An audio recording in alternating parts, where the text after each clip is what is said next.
අලුතෙන් ෆ්‍රීලාන්සින් පටන් ගන්න ඉන්න අයට සහ දැනටම පටන් ගන්න ඉන්න අයට පොඩි ටිප්ස් ටිකක් දෙන්න හිතුවා. පළවෙනි විදියට ඔයාලට දැනට මෙසේජ් එන්න පටන් ගන්න නම් තියෙන ක්ලයන්ට්ස් ලාගේ මෙසේජ් එක දෙක එනවා නම් එයාව වත් එක තියාගන්න හොඳ විදියක් තමයි එයාත් එක්ක නිතරම ප්‍රශ්නයක් අහන්න. මොකක් හරි යාගේ රික්වයර්මන්ට් එකෙන් ප්‍රශ්නයක් අහන්න. හිතන්න අපි ලෝගෝ ඩිසයින් ගැන හිතමුකෝ.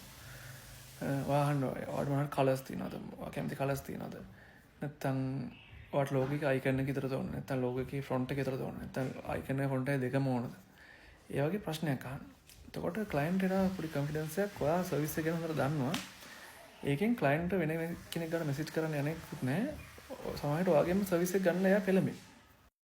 සමහර මම දැකලා තියෙනවා එයාලා ප්‍රශ්නයක් මොකද අහන්නේ නැහැ.